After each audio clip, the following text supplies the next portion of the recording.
to Tesla Boomers, a podcast where we take you through all the latest technologies from Tesla that will help you retire happier, healthier, and safer. I'm your host, Chris Derry. Today, I have the pleasure to interview Randel Neimann, a baby boomer I met a few weeks ago at the Chattanooga Charge. That's a meetup that attracted Tesla owners from all over the South. So, Randy, where'd you grow up? I grew up in Cleveland, Ohio. Go Bucks. Born and raised. Van Wert, Ohio for me. And I'm an old Browns fan and an Indians fan or Guardians fan. And where do you live now? Well, I'm presently in Tennessee. I have a cabin in the Smokies, but I also my main residence is in Florida, Satellite Beach, Florida. So where is your? I'm in Kentucky, Bowling Green, Kentucky. The nearest town is Tellico Plains. It's east of Chattanooga and up in the mountains. East of Chattanooga, up in the mountains. Yeah, I used to travel that way. So off of I-24. Well, it's really in the southeastern corner. We're only about 5 miles from North Carolina, and just up into the state above Georgia. Well, wonderful. Did you have any problems during the flooding? No, but we sure got a lot of erosion, and so that's keeping us busy up here. So, but you're up high enough that it didn't really affect you. Yeah, we're on top of a small mountain, so we're good. And where did you spend most of your business life? I'm a retired aerospace engineer, so I have traveled around in several different places. I spent a lot of time in Huntsville, Alabama, and out there in Arizona for 6 years. So I've been all over, just following the job trail. And I was fortunate enough to never have been laid off, and I had an interesting career. So it's been good. How old are you now? I'm 76. 76. I'm 74.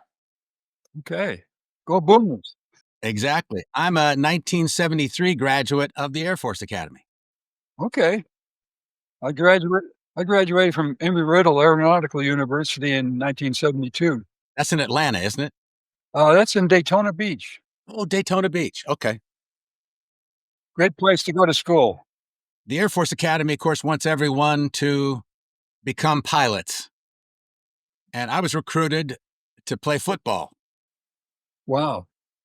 So I went through all the military stuff and spent my 5 years. And in fact, I was in the 5-year, 5-star program. If I didn't get 5 stars in 5 years, I was getting out. Okay. So what aircraft did you work on? Actually, this is the interesting part.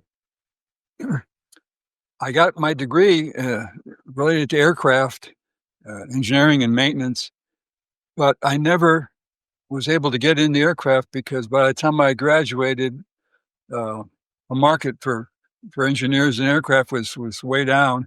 So I've had a career in aerospace. I've worked on the space shuttle. I've worked on a space lab years ago on the shuttle program, and but for the majority of my career, it's been satellites and launch vehicles. Well, we haven't talked about this before, but our focus is growing narrower. Yes, I it is. graduated in 1973 and finagled my way into a great assignment, a hardship tour in El Segundo, California at the Los Angeles Air Force Station. Oh, yeah. I'm You familiar know with that it. one. and I worked for the Defense Meteorological Satellite Program as a systems, not engineer, but systems analyst, and I managed cost and schedule. Okay. And that's where the Air Force managed everything they sent up in space. And at the time, GPS was a secret program up on the 6th floor right across from us. Okay. Yeah. So is that location near where I think the Aerospace Corporation is now? Aerospace was one of our major contractors. Did a lot of work. Some good people out there. So, were you ever out in that area in your career? Did you travel there or to Vandenberg? I never made it to Vandenberg, but I've been to the Aerospace Corporation and work with aerospace engineers off and on over the years. It's a very great experience and working with some great people out there. Well, you know, you're a retired boomer. You've seen cars evolve over the decades. So, what flipped the switch for you purchasing a Tesla EV, and when did you do it? I worked as a contractor for NASA, and I worked on the Falcon 9 for around 8 years, and I really became immersed in all things Elon, and really got impressed with a lot of stuff. And then when the Teslas came out, uh, I started following them, and when the solar panels and solar systems came out, you know, I was just I got into all that good stuff. So to make a long story short, 2018 we purchased a solar system from Tesla, and I already had great regard for SpaceX and Tesla. So about let's say in 2022, excuse me, 2022, we purchased our first Model Y. And of course, we've been in love ever since with Tesla. And now we own a Cybertruck as well. We got that last year, last December. So yeah, that time I spent working on the Falcon 9 missions was just probably one of the highest points in my career. Uh, I was able to work with several Tesla engineers, SpaceX engineers, and just had it. And of course, all the people I worked with at NASA at their launch services program, just a great bunch of engineers. So really a good time. So all this wrapped together with what I was seeing going on with SpaceX and Tesla. I had a front row seat basically. So, you were leaning in already to convert from your ICE, internal combustion engine, to a Tesla. But tell me, what, you're a boomer, and so what concerns did you have before you purchased? Well, I think like a lot of folks, I was concerned about range and such a drastic difference, and from ICE to EV. Um, but I think our biggest thing was just uh, waiting until we could save enough money up to purchase our first Tesla, because it's they're not they weren't the cheapest car, but it's just I did the same thing with the solar system. I went ahead and got the solar system, even though I was paying more than some people did. But I knew about Tesla. I knew about the innovation in these companies, and I was not disappointed. We've had, like I said, we got ours in 2018, and it's been a fabulous system. Just watching them come in with their crew and install the system on our house in Florida, it was just an amazing thing. And all the prep they did before, during, and after the installation was phenomenal. So I'm just I'm a I'm a real rah-rah boy for Tesla. You and me both. I came in with the stock a little over a year ago, and then I started getting curious about what's going to make the stock go up. So, Randy, let's talk range because I know that's a big deal for boomers. So, did range bother you at the beginning, or did Tesla just blow those concerns out of the water for you? Well, just a little bit before we bought our first one, but all of Elon's um, companies are so progressive and innovative that we knew that they were going to be changing and improving. And then we started coming up here as soon as we got our first. Well, before we bought our first Tesla, we've been coming up from Florida to Tennessee, which is a good 600 miles, and we've been using the supercharging systems, and have had no trouble at all. In fact, it's very enjoyable. We stop along, and I think along I-75, there's plenty of places to stop. So actually, we've never had a problem. And then we installed a wall charger here up at our cabin. So we're good to go. We're very happy with that. Never had any problem. The only time I did have a problem was early on when I went over to the west coast of Florida and got snarled in all that traffic. And by the time I got to a charger over there, I was getting down pretty low. But I've never run out ever. So, well, basically, that's my take on it.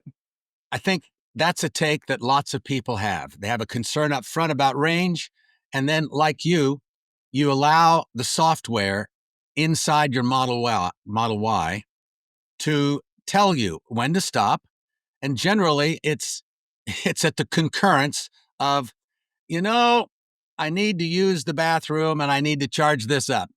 That's right. That's right. And when we stop at most of the time we stop at the chargers at Buc-ee's, on, and they've got a great array of chargers. Plus, I've recently watched them.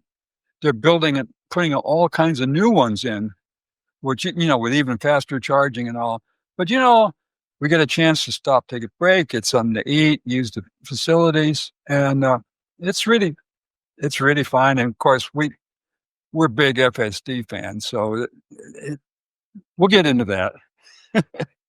Well, yeah, we're going to get into FSD. I think as I've talked to boomers who have invested in Tesla EVs, FSD is becoming almost a new lease on life.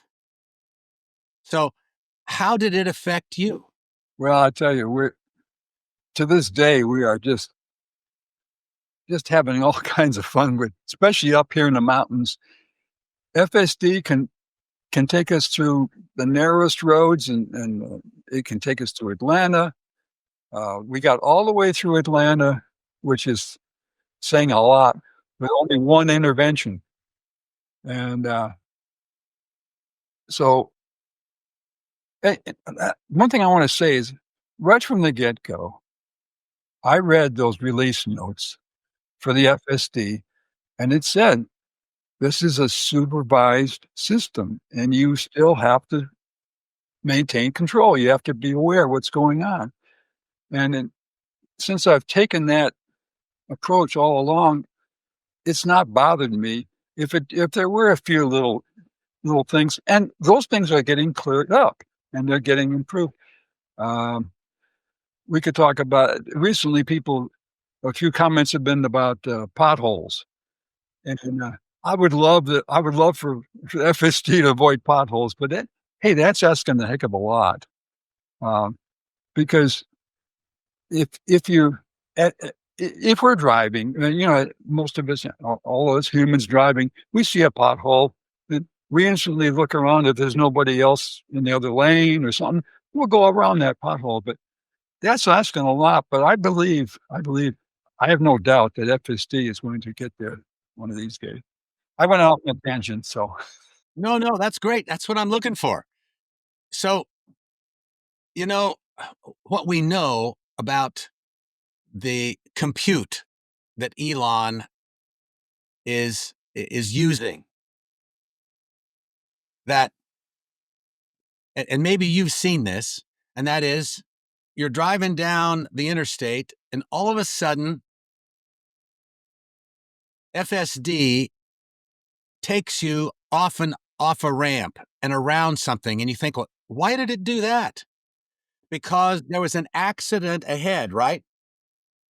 Another Tesla driver alerted the Tesla system that this was going to be a problem, and it impacted you a couple miles behind. right. Give me an example of how that's happened with you. Sometimes when we want to go from our cabin to one of the towns in the area, we have to drive out of the mountains, and we put in our destination, and we let the car decide where we're going. Sometimes it finds a better route, or like you say, there might have been something ahead that it wanted to avoid. But sometimes we go, wait, why is it going that way? And then we let it do it. And sure enough, it was a shortcut, or we avoided something. Uh, yeah, and that happens on the interstate too. Uh, and sometimes you can't, like you say, you can't tell, but sometimes you do end up driving by an accident or something, and it's unfortunate. But there's just so many things I could could say about the FSD. Oh, well, don't let me interrupt you. When I drive through Atlanta or any other big city or any major congested area, that's a gets on your nerves, right? You get anxious about it. But when you let the car do its thing, especially of late, it gets better and better. And um, like even when we got stuck in traffic during Christmas, we were going back home, back to Florida on 75, and it was just bumper to bumper it was actually for over an hour. But the car just kept on creeping along and staying with the traffic. And I didn't have to sit there and start and stop and worry about all that. It took care of all that for me. A lot of people talk about going fast and everything, but I like the other side of it too. So when it just takes care of you.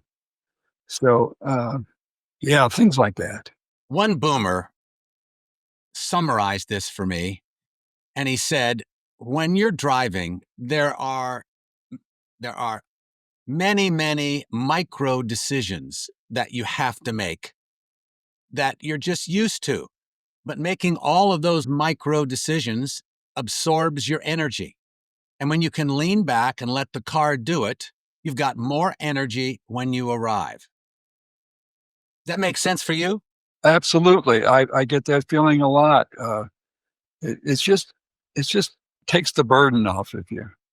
And whether it's a short trip or a long trip, especially the long trips, because my wife and I have been going back and forth between Tennessee and Florida for some years, and we used to drive it with the ice car, and it really took it out of us, and we used to have to take 2 days to make the trip just so we didn't get too frazzled. But we can make that trip in one day. The older we get, though, the more we want to stop. But the thing of it is, uh, it's just like you say. You get a much better feeling, and you're just calmer at the end of the day. And you know, one thing that I've noticed, even about me, is if I have to drive a long distance in an ICE vehicle, when I get there, my resistance is lower. I don't feel as good, and I have to get more sleep, and I'm more prone to not feeling well and actually getting sick if I take a really long trip. Yeah, So, Randy, I've read that 97% of Tesla owners own their own homes. You've talked about solar panels down in Florida. So I'm picturing you charging your Tesla with your own solar setup, living that superabundant energy dream. Is that you, or am I way off? Well, this is definitely our lifestyle, and it has really been really great. And like I said earlier, the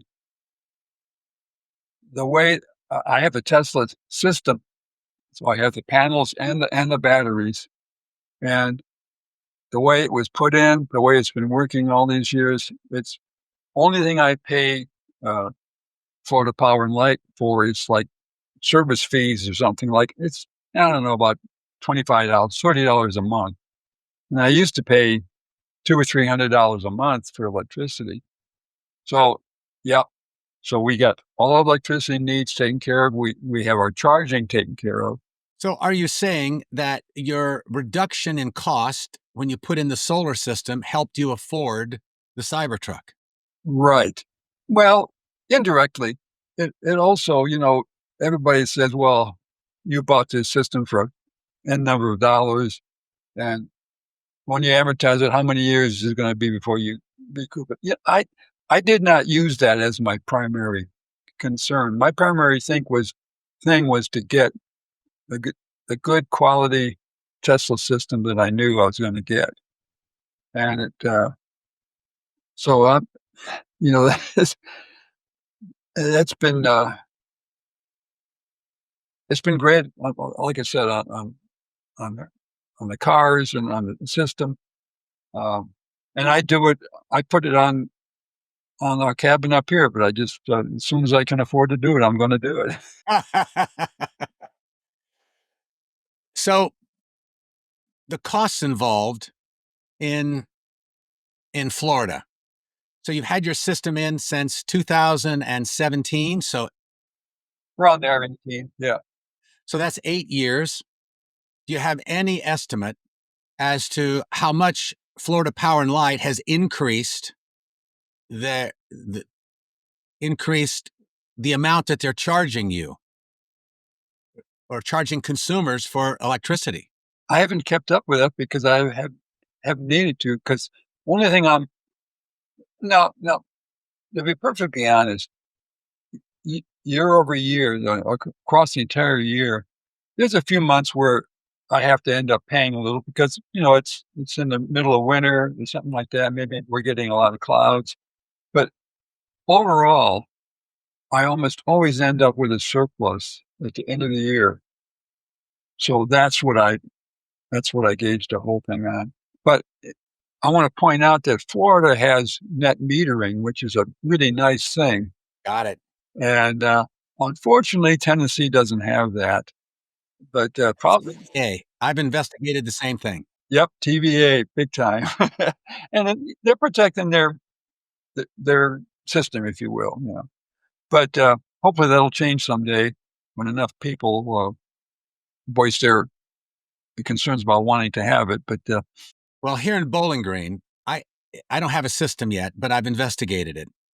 And I can sell power back to them at their wholesale price, not their retail price. So at least that's a start. well, it also has to do with the type of meter you have on your house. And I did a lot of investigating in that. I don't want to spend a lot of time on it, but um, the difference between a smart meter and a standard meter in the past, um, if you ask them, they will take the smart meter off and go back to a derivative meter, if you will, where it does show the flow back and forth, uh, where we send power back to them, and that's been good. I monitored that for several months just out of curiosity because I wanted to see what was going on, and yeah, and then when I look at my detailed bill, I can see all that information, and it actually shows me a graph of how I'm doing over the year. So it's good stuff. Doesn't Tesla also have a system to show you how its system is handling your energy? Oh yes, yeah. The Tesla app for the home is been fantastic, and it'll do all kind of things. Like if it senses a storm is coming, it'll try to keep the batteries charged more so that you'll have it when you need it. And of course, in Florida, we have the hurricanes, and we've had a few cases where, we've got refrigerators, freezers, and all that kind of thing. And after about 4 or 5 hours, you start to get concerned about your foodstuffs. And then we haven't had to worry about that because the system has been really good on carrying us through the power outages. So I'm curious, how long of a power outage is it Florida Power and Light? Yeah. Okay. So how long of an outage have you had, and did your Tesla system make it across that outage? Oh, yeah. We've gone days uh, after some. I can't remember all the hurricanes. There's too many, but we've been through several, and we've not had any problem in the last 7, 8 years that we've had our system. Now, before that, we were concerned, obviously, but one thing that happens when we have hurricanes in Florida, it's really a really good thing to see. But we have people coming. We have these utility folks coming from all over the Southeast, even from the West, all the way. And you see these trucks driving around fixing everything, and they got all these plates from all these different states, and so that's a good thing. Uh, but in the meantime, we're able to weather these things. So, That's wonderful. And as a boomer, it just reduces the anxiety, wouldn't you say? oh, absolutely, absolutely. It's like we talked about with the car range and everything, or the fact that we're less stressed. Same thing is true when you have the system in your home. You don't get stressed by it anymore. And so again, going back to what the main reason I bought the Tesla solar system, was because I was more concerned about not worrying about it, and I haven't been disappointed. Well, engineers are taught, or sometimes they are aligned with this notion of being concerned about making sure they do things correctly. And so that level of anxiety you've removed from your life. That's right. It's made my life better. So it's we've been blessed. We've been blessed. So some boomers worry that Teslas are just too complicated with all the tech that has to be managed. So you kind of enjoy the tech. So how have you handled this? Again, like I told you, I've had a front row inside seat, if you will, with all things that Elon has done. So I know how well engineered everything, all the Tesla cars, and all the Tesla solar systems, and all this is it's just, to me, it's head and shoulders above anything else I've ever seen, and the quality is just perfect. It's fantastic. Yeah. But being an engineer, these are things I key on and I'm looking for. So that was a big deal. Let me think, let put my head around this. So you are hyper sensitive to the failure of technology. That's by design. And yet you are saying that the Tesla system is designed to be safe and it removes anxiety. I'd like to go back to one of the things that influenced me on that. When I was working as a contractor for NASA, we worked directly with SpaceX engineers. And this is one of the things that really sold me on Tesla and SpaceX. After every mission, they looked at all the data, and they basically tweaked anything they could so the next launch would be better. And of course that kept us on our toes. We had to really work hard to stay up with them, and we did. And again, the engineering was phenomenal. But that is like 180 degrees different from all the other companies. They'll get a system that works, and they stick with it, and they stay with it, and they won't change. But Tesla, and the same thing is true with Tesla cars. We get updates all the time. They're constantly looking to improve. And we see that, especially if you have FSD, you see it a lot. But, that's the kind of thing that just falls right into my daily work, if you will. It's what I like to see, and that's what I've seen. And so uh, I'm a big proponent, big time. Well, so you're up in the mountains, and I suspect you're constantly charging your Tesla when you're home, so that when you take it out, it's full, but it's not 100%. It's what, about 80? Where on a regular basis, we usually go for about 80, but just before we go for a long trip, we take it all the way up to about 95. We never go to 100. Uh, and then, of course, my wife has much more range anxiety concerns, so we'll stop well before it gets anywhere near empty. So happy wife, happy life. Absolutely, absolutely. So when you're traveling around where you live, so does FSD, does it allow you to see people that you want to see more often? I don't know about that so much, but because we have friends in a social circle in both places that we live, neighbors and whatnot, uh, kids and grandkids, and like on and on. Oh, around you right now? Well, not around.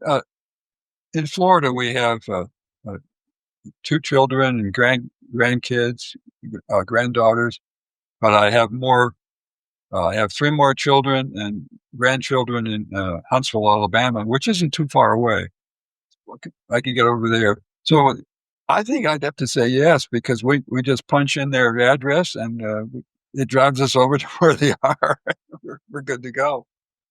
I don't get over to see my kids in Huntsville as much as I should, but it's hard. It's hard to find time and wherewithal to get everything done. But I get over there as often as I can.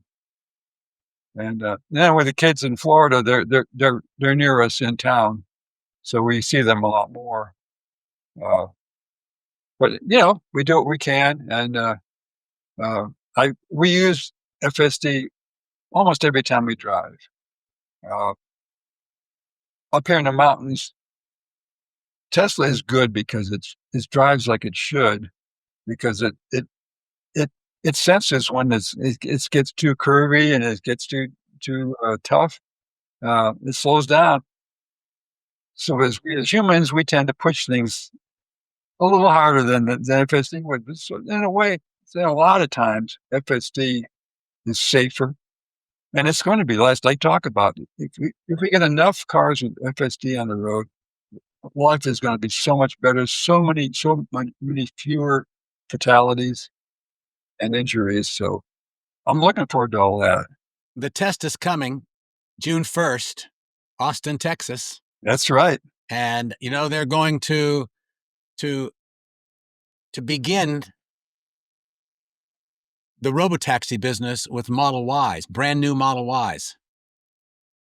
And they're ready to bring out the cyber cabs, but not yet. They're still going to do it with Model Ys, and with all the money they poured into FSD for Model Y, and you've got a Model Y, so Yeah, not only does the car drive itself, but it's comfortable. It's smooth. So describe how that helps you. Well, their seats are known as the best in the business. You you ever watch Sandy Monroe? Yes. He's got a Tesla car seat, and that he sits in his office. Yeah. Is that right? They're only 24 hours in the day. And because I know engineers, I mean, my background is, my education's in engineering. I understand how anxiety drives engineers to worry, to be concerned. And it seems to me that boomers who have that kind of anxiety can use a Model Y to reduce their general anxiety and really enjoy the trip. Would you agree? Absolutely, absolutely. There's so many things about a Tesla car that, uh, you just can't convey unless you drive it and you live with it for a while. Tell you one thing that I'm glad I thought of it. We've had nothing but positive, feedback from people. People come up to us all the time, especially in Tennessee. They've never seen a Cybertruck before. So and they love to ask questions, and we love to talk to them, and it's really been great. Now, of course, there's been a few naysayers that maybe throw a sign at us once in a while, but by and large, it's been a great experience. First with the Model Y and then with the Cybertruck, and just because as an owner, I want to share this with as many people as I can, but you you really have to get immersed in the car to really appreciate it because there's so many good things about it, you know? I'm I'm I'm I'm still learning good things as I play with it, you know?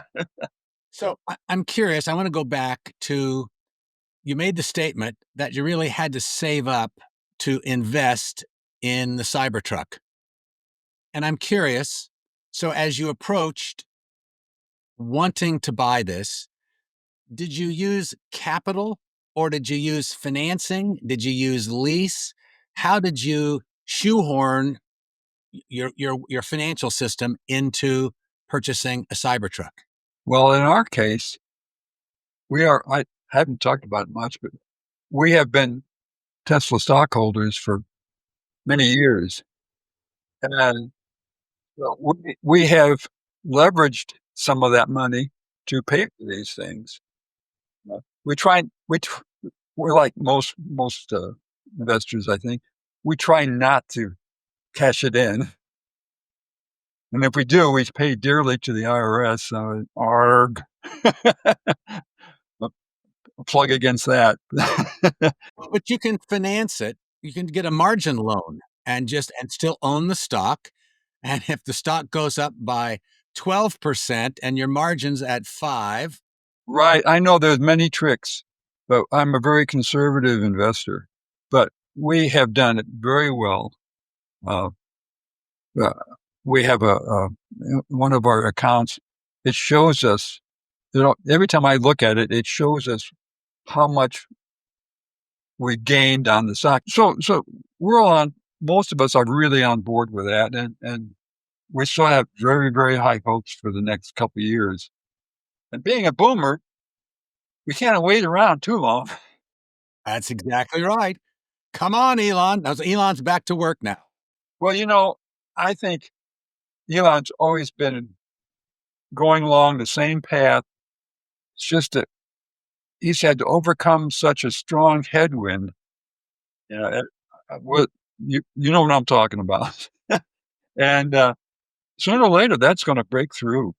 Like all the things, Neuralink and Optimus and the robotaxi, it's all going to come to fruition. You know, and it's going to just. I think it's just going to push the stock. I hope so. Today, Randy, stock's above 300. Oh, is that right? Yeah. Yeah. Excellent. I looked at it earlier. We're above 300 a lot last time I looked. I look at it every day, but I've been busy getting ready for this. My background is financial services, and I used to be a broker with Edward Jones long time ago in Northwestern Ohio, and so I learned the investment business by being in that position. And one of the suggestions that I give to baby boomers is to make sure in their Roth IRA, if you have it, that's the place to put Tesla stock because there'll be no capital gains. Every dollar you pull out is not taxable. I wish I'd have done that years ago, but I did have some of that. But One thing we've done, and Boomer Mama, Oh, yes. I love her. Alexandra. Alexandra, she talked us into um, taking some of our Tesla stock and taking out of the mainstream bank, so to speak, and putting it into computer share. So we've put roughly half of our holdings in there. But it's a long story, but that's supposed to, if that gives us primary ownership of the stock. And my understanding was I think they call it complementary ownership or something like that. There's another name for it. But a lot of people don't realize if your stock is in a regular bank account, they can use that money to loan to other people, and they shouldn't be able to because that's your stock. So we've embraced that, and then we tried to push it back because she encouraged us to do it, but then it all came from uh, what's that? What's that other stock? The Roaring Kitty and all that stuff. GameStop. Games. They got a whole majority of their people, of their stockholders, to do this, and and that and that changed the ability of the stock to grow. Well, it changed the shorts. The shorts couldn't short because there wasn't enough stock available. Exactly, and that's what I hope enough people will start doing what we did, and that same thing could happen with Tesla stock. Yeah, when you sign up in your brokerage account, in the big brokerage account, you authorize them to lend out your shares. Right.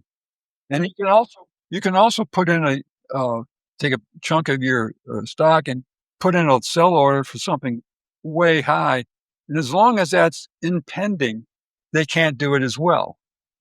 So little tidbits here. Well, one more question, then I'll let you go. If you had Elon's ear for 10 minutes, what advice would you give him? The first thing that came to mind when I thought about this was just keep doing what you're doing, you know. But if they could make some announcements instead of advertisements to show people how safe Teslas are and how easy they are to drive. Uh, so, like I said, we spend a lot of time explaining this on a one-to-one basis when people are curious about our vehicles. But I am just, I just, I think so much of Elon. I have very few little additional things to say because I know he's going to continue to innovate everything. And I I know he is because that's who he is. So yeah. So that's really all I have to say about that. Great. So, Randy, thanks for riding along with us today on Tesla Boomers. For more tips on Tesla's life enhancing technologies, follow us here for new episodes each week. Thanks for being with us today, Randy. If viewers want to get in touch with you, where can they connect with you online?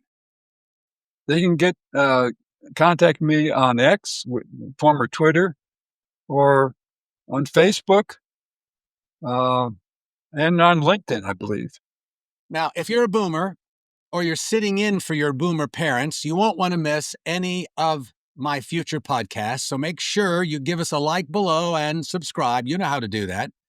And remember, demo drive a Tesla as soon as possible and don't let the old man in. There you go.